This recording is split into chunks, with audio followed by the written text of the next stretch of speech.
Welcome to The Daily Grind, a Bluff City Media daily podcast. Stepping up to the microphone is your host, Luke Hatmaker. Grab your favorite morning brew and let's get to the show. I'm going on a crazy train.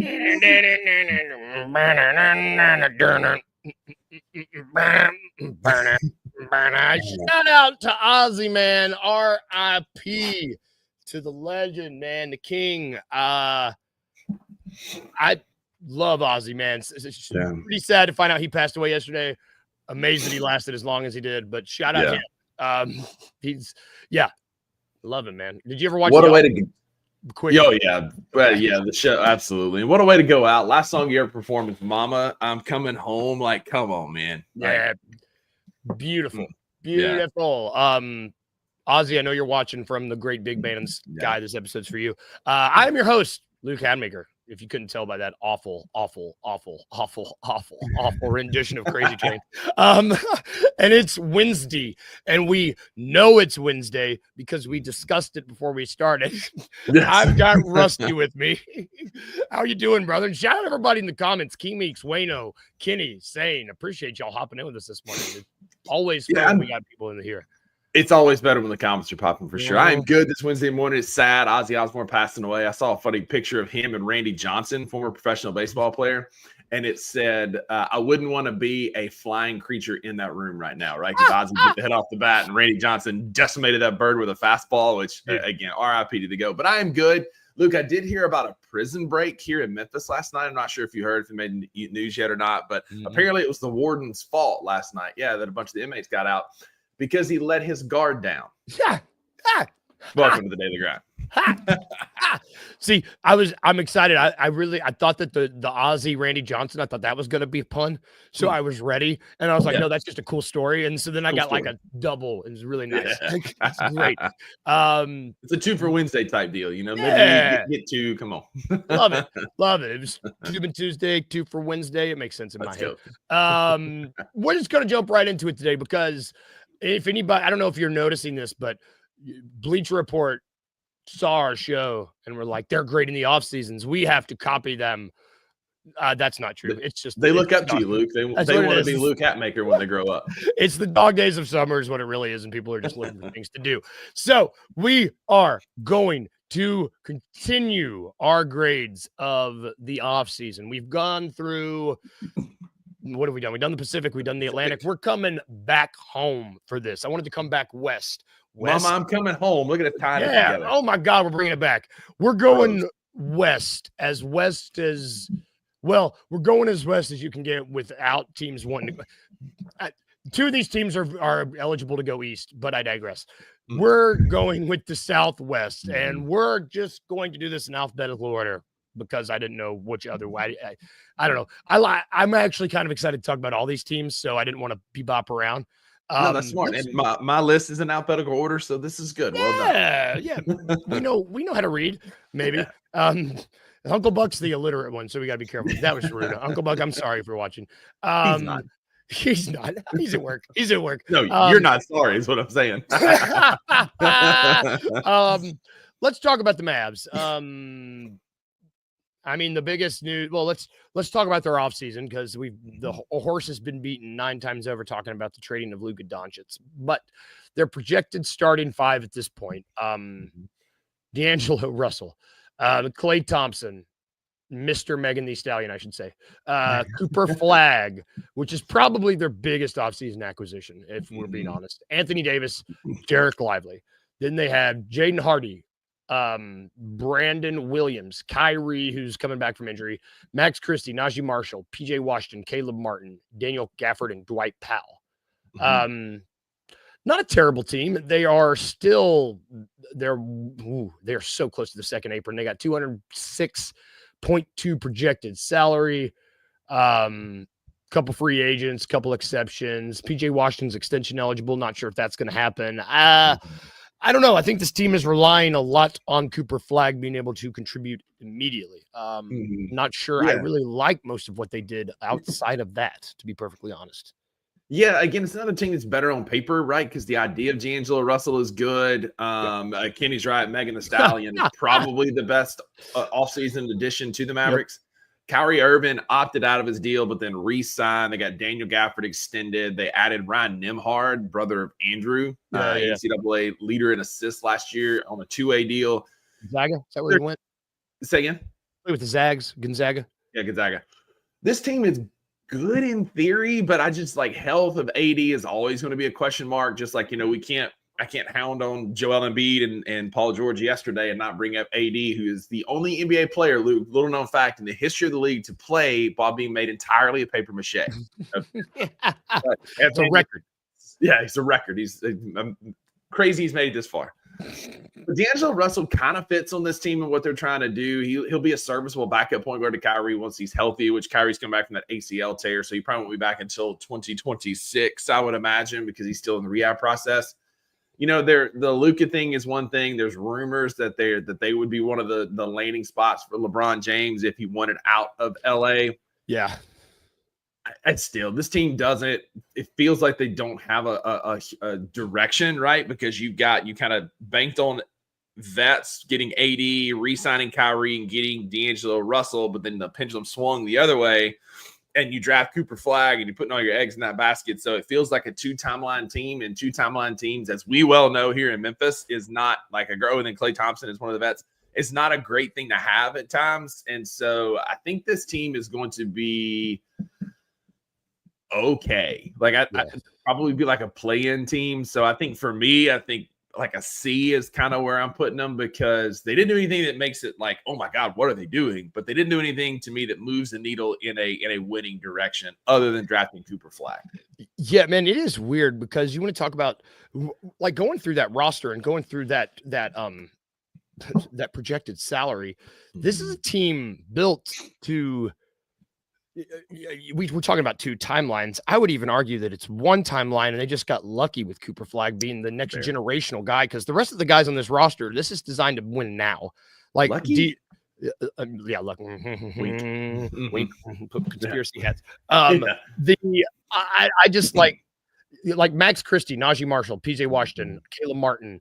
Those are four dudes that any contender would want on their roster, I would imagine. And then you've got that star. I mean, I don't know. They are banking on Cooper Flagg needing to be good immediately, and not just good, but great immediately, which he might be, but that's he could be, man. Could be. Yeah, that's the thing. He could be, but it's like you said, like Wayno said in the comments, this team is one injury away from more so than the Clippers, I would say. That they're one injury away, and the Sixers, honestly, just because these guys don't really have like, at least the Sixers have the young guys if the old guys get hurt. Yeah. If the Clippers old guys get hurt, they have more old guys to fill those old guys' shoes. Right. Dallas is just like, these guys get hurt, they're just kind of tough. Yeah, but and they're going to, right? AD is going to miss with a groin injury, with an ankle turn, with a hip pointer, with a hangnail. Like, there's going to be things to keep Anthony Davis out of the right. He gets wet, right? And the paper mache starts to come off the wire like frame. A ring race. Exactly. Like, it happens, right? Kyrie's not going to be back for a while. Like, injuries are going to happen. But if Dallas stays healthy, then there's an argument that they could be one of the top 4 or 5 teams in the West. But again, health is a major factor. I've yet to see Anthony Davis survive the gauntlet that is an NBA season, especially for him. Yeah. There are, again, there's the LeBron James rumors lumbering out there, and I don't know that that's going to make him move the needle for me either, because you're going to have to give up the farm to get him there, to pair him with Kyrie again. But again, they're fine. Again, I think their floor and ceiling are probably like an 8 or a 9 seed, if I had to guess. Yeah, there's, and we've already talked about we might have already talked about all of them. There are like 4 teams right here in the middle of the West. There's Dallas, the 2 LA teams, and Golden State, where I am just, they're all kind of uninspiring right there in the middle, and all really hinging on the health on a couple guys. And if one knee goes, if one ankle goes, you can put Memphis in there too, right? With Ja Morant, like, we're right there in that minutia, because if Ja plays 70 games, we will be a top 2 or 3 seed in the Western Conference. Like, that's just like, if Ja plays, we're a top 3 seed, period. Yep. But I think these teams hinge a bit more on that simply because we've got youth and we've got other guys who can, knock on wood, stay healthy. Yes. These teams are much more fragile, precarious, if you will, here on a Wednesday morning on the daily grind. They're precarious, Luke. Precarious. I love that word. Let's switch gears to a team who honestly is not really in a precarious situation at all. A little frustrated when I started looking at this. I was like, damn, where does their money keep coming from? Here's their start. Talking about the Houston Rockets, of course. Starting 5 projected at this point is Fred VanVleet, Amen Thompson, Kevin Durant, Jabari Smith Jr., and Alperen Şengün.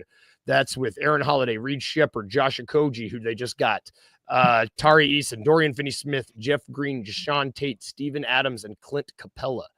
They are still under the first apron somehow. I don't really understand. Money, man. Yeah, man. This is monopoly money right here. This is a good squad. They got KD they gave up Jalen Green and Dylan Brooks. And that's still a really good roster without those 2 guys on it. I don't know.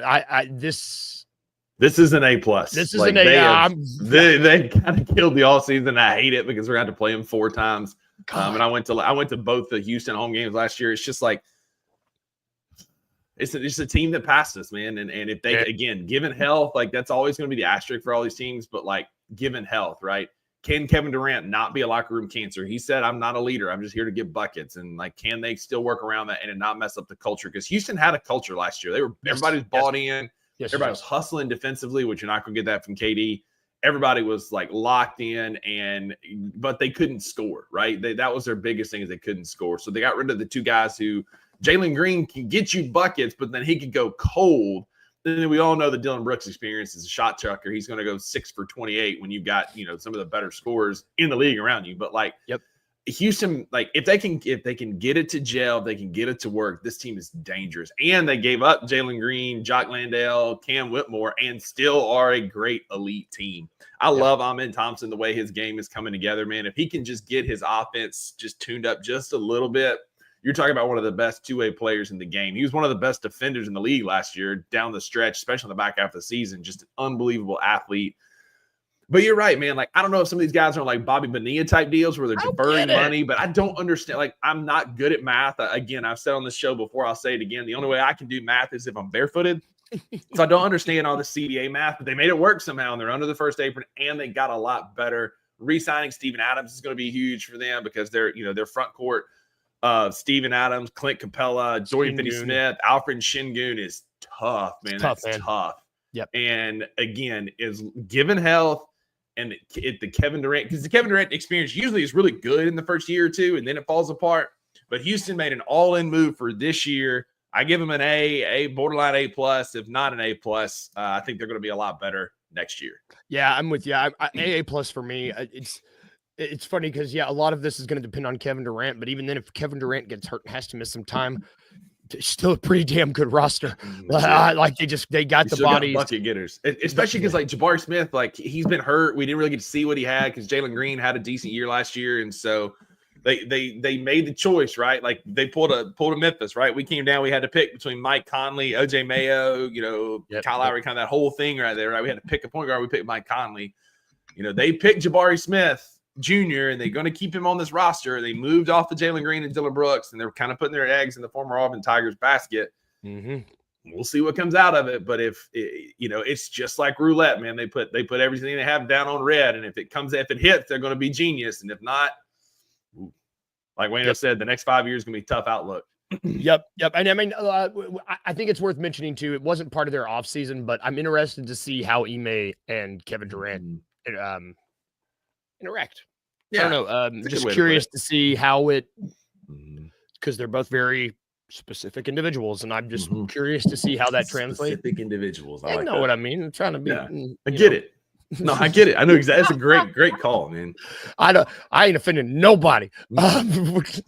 We are going to take a really quick break because we got 2 more teams to talk about. And one of them is going to be really bad. Just to give you a heads up. We're just going to take a really quick break, show you some ounces of hope, which one of these teams is desperately going to need. And we will be right back after this quick break.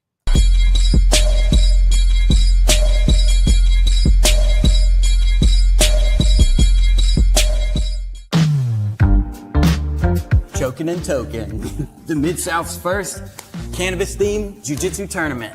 August 16th at Midtown Krav Maga and Jiu-Jitsu. At 1 p.m. 21 plus to compete or consume. Consumption not required. Ounce of Hope is licensed by the state of Tennessee. This is all 100% legal hemp products. Everything's good to go. We'll have gi divisions. No gi divisions. Madison bracket, guaranteeing 4 matches per division, plus an absolute winner. Each fighter receives an Ounce of Hope gift bag, and there's prizes for every winner. Check out the link below to sign up.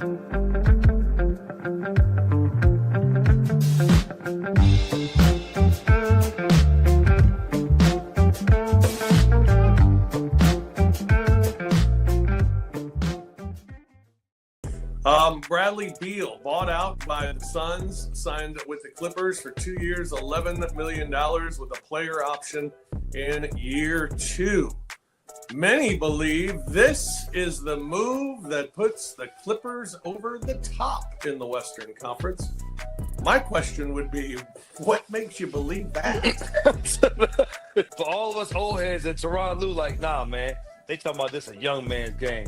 We about to put together these old heads, bro, that's been around the game for a while, that know how to play, and we gonna go out here and we about to show these young dudes.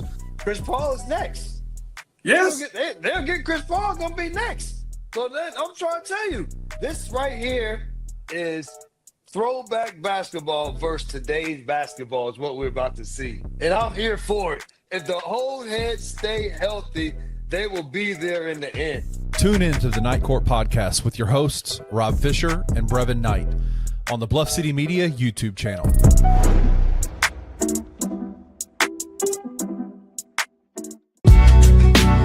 In the heart of the Highland Strip for 27 years, Trilogy Tattoo has helped tell stories for Memphians for generations. Located at 530 South Highland, Richie and his team are waiting to help you tell yours. From tattoos to piercings, your body art should be as unique as you are. Voted a Memphis Flyer top 3 tattoo shop in the city of Memphis since day one. Your story will be safe here at Trilogy Tattoo. Open 7 days a week, Monday through Saturday, 11 to 11, and 3 to 11 on Sundays. They have convenient times waiting on you. Let Trilogy Tattoo help you tell your story.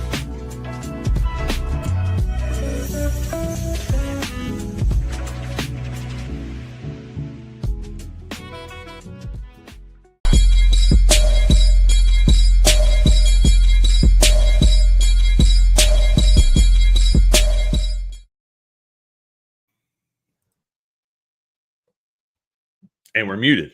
I muted And myself. we're back. I did it. I saw it. I was like, nope, did it. That's on me. Welcome back. I need an ounce of hope, clearly. Check it out, y'all. Promo code right under here, Bluff City, gets you a 50% off discount. QR code here will take you to Ounce of Hope. Go check them out. They are sponsoring Chokin' and Token. I think I said it right that time. I'm going to be there. I think Rusty's going to be there. It's going to be fun. Gonna watch some dudes beat up on each other in like an intense way. Those dudes are Krav Maga's intense. Krav Maga. I might get some tattoos while we're there. Yeah, check it out. It's gonna be fun. Come see us. If you're in Memphis, it's gonna be a good time. These are good people. Starts at 1. It's gonna be a fun time. Y'all come hang out. Admission's free. Doesn't cost anything. Come watch. Come hang out. Cool spot. We may wander over. We may mosey on over to Crosstown Concourse after and hang out. Be a good time. Y'all come out. Heck yeah. It's gonna be a good time. Unlike the New Orleans Pelicans offseason, which was not a good time. What was this? Their offseason, I think, was probably highlighted by them trading an unprotected first round pick to trade up and get Derek Queen. The rest of this roster consists of, this is interesting. Their projected starting 5 as of now is Jordan Poole, Herb Jones, Trey Murphy, Zion Williamson, and Yves Missy. They also have Jose Alvarado, DeJounte Murray, Jordan Hawkins, Jeremiah Fears, Sadiq Bey, Kevon Looney, and Derek Queen. There's a lot of guys I like on this starting 5. I'm about to say the starting 5 in theory is good. Yes. It kind of falls apart after that. Yep. Well, and we say the starting 5 is good. Decent. The idea, right? Depends on what Zion Williamson you get. It depends what on Jordan Poole you you get. Like I like Herb Jones. I like Yves Missy. Like, there's some good talent on that starting five, but it just depends on what you get out of Jordan Poole and Zion Williamson, because you might get 8 games from Zion Williamson. You might get 30 games. You don't know. Yep. Jordan Poole, like last year, shot the cover off of it, but was that Not a bad. byproduct of just being on a really bad team and just nobody else? Like, I don't know. I think Jeremiah Fears, I've said this several times, I think he's going to be a bust. I think if there's somebody has bust written all over him in the top 10, it's him. He's got incredible handles, but he cannot shoot. He shot like career like 20-something% from 3. I just don't buy it. Like I know Drew was high on him. We had Adam McCreary from the Wing podcast, big Pelicans guy. He's pretty high on Jeremiah Fears. I just don't see it. I think trading an unprotected first for Derek Queen was kind of wild, particularly when you're going to be bad again next year, because that could end up being a lottery pick that you just gave away to go get Derek Queen, who's got question marks in his athleticism and drive and some of the things that he does. But again, like if Zion Williamson shows up, like that's been the story now ever since they got drafted in 2018, him and Ja, 2019, whatever it was. Like that's been the story every year. It's like, if Zion Williamson, then right. We'll see. Yep, man, it's tough. Tough. I feel like I've said that a lot with a lot of these teams. I love Herb Jones. I love Trey Murphy, and I love Yves Missy. You go after that though, like DeJounte Murray he's coming back from injury. Right. Their guard depth after that, they got Jose Alvarado and Jordan Hawkins. And like Alvarado's a great defender, but he couldn't hit water if he fell out of a boat. Like he's tough. If that's someone you're relying on a lot to hit a shot, that's tough. Mm-hmm. They've got a couple free agents, none of which of note. I just really interesting situation here. It is, because Joe Dumars came in, right? Like he's a former GM of the year, built those Pistons teams that won those titles. Like he was good. He was a good GM. Won that title back in the day. And he's been in the NBA, the corporate office in the NBA for a while. So he was paraded, right? Oh, the Pelicans are going to come back. Like Joe Dumars is great, blah, blah, blah. And I'm not saying he's not. But the first thing you do is you trade away CJ McCollum and get Jordan Poole back, which, okay, fine. But then you traded unprotected first in the draft, in a next year's draft that's very top heavy, and you're not going to be that good. It's a bold move, Cotton. Let's see how it works out for him. Yeah, well, and you traded up to get a player with a lot of the same question marks that Zion Williamson has too. It's just like Wino brings up a good point. You got a lot of guys who think I laugh a lot in my head at the gym. You see guys at the gym with main character syndrome, right? Like yesterday I looked around the gym and there was like a dozen tripods, and one dude was like sitting on a tire talking to his camera, and another dude's doing these squats on a Bosu ball. Like they think they're the main character, right? The Pelicans have a lot of dudes who have main character syndrome, right? They think they're the guy. Jordan Poole, DeJounte Murray, Zion Williamson. A lot of these dudes have main character syndrome. But which one of them is going to be willing to pass the ball, or is it going to be like Brandon Ingram was, give me the ball and get out of the way, and I'm just going to put my shot up? And it just their offense is whoever brings the ball up the court gets the shot.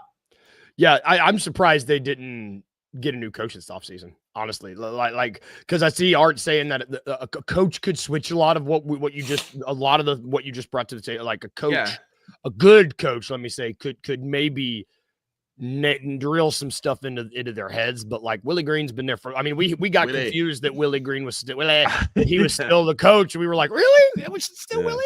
So I don't know. I'm giving them that first being unprotected makes me want to give them a D. Just that's in a. I just don't understand how highly you have to think of your team to think that pick is not going to be bad next, or at least a top 10 pick next year. I just don't.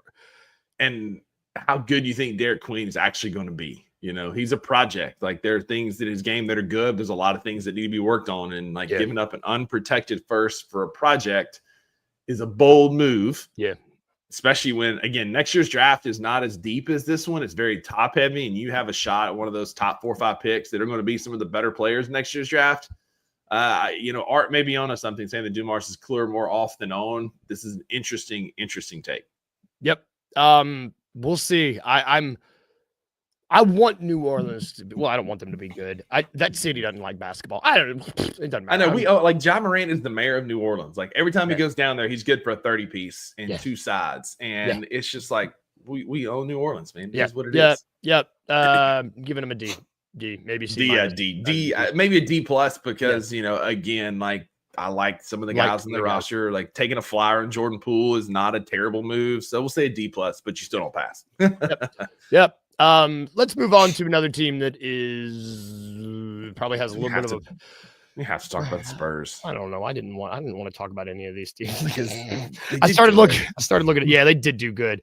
Let's look at the Spurs. Spurs off season. Here is their starting five: De'Aaron Fox, Stephon Kessel, Devin Vassell, Harrison Barnes, Victor Wembanyama. They also have Dylan Harper, who that kid's a hooper. Jeremy Sohan, Luke Cornett, Keldon Johnson, Carter Bryant, Julian Champagny. New coach, first full season. They only have $173 million in projected salary. There's still a move here, man. I don't know. This feels like a team that Giannis could go to because of the space, like, and that would be the ultimate San Antonio Spurs move. So sorry to interrupt. No. I'm with you. I'm so worried about playing this team because one, like you said, seems like a Giannis team, seems like a team that could make a move to get very additive, and two has a team that has Victor Wembanyama, who is just most likely. I mean, he is the guy. Yeah. So the Spurs, like they've set themselves up for two things, right?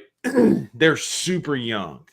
And their young talent is really good, right? They've got three really good point guards now with Stephon Kessel, De'Aaron Fox, and Dylan Harper, right? So you got three electric, dynamic point guards who could be put in a Giannis trade if it comes down to it.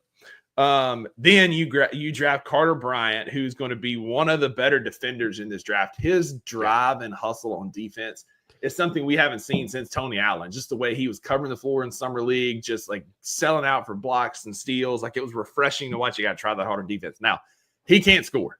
Like he's not a great offensive player. Like period. Like there's some there, but he's more of a defensive specialist. Right? Fair.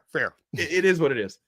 But anytime you have Victor Wembanyama, then you can build around Wemby. Build around. It's not like Barry Kripke from Big Bang Theory. But you build around Wemby. Like you've got a chance. So this team is, again, they position themselves one of two ways. They've got a young core that they're probably going to be like a fringe playoff team, maybe like a 7, 8, 9 seed, somewhere right in there. Yeah. This year. But if they could keep this core together and with $173 million in projected cap, feels like they can, at least for a little while, they're building like a sleeping giant that we're going to look up one day and they're going to be like Oklahoma City. And it's going to be like, holy crap, how do we let this happen again in San Antonio? Because they've got some young core. They got veteran leadership. Kelly Olynyk's been around the block for a long time. Like they got some guys that can play. De'Aaron Fox has been around for a bit.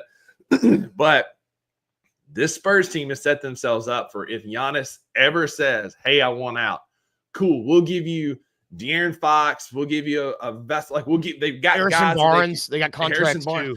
They've got dudes that they can build contracts with. They've got picks. They've got cap space to bring him back.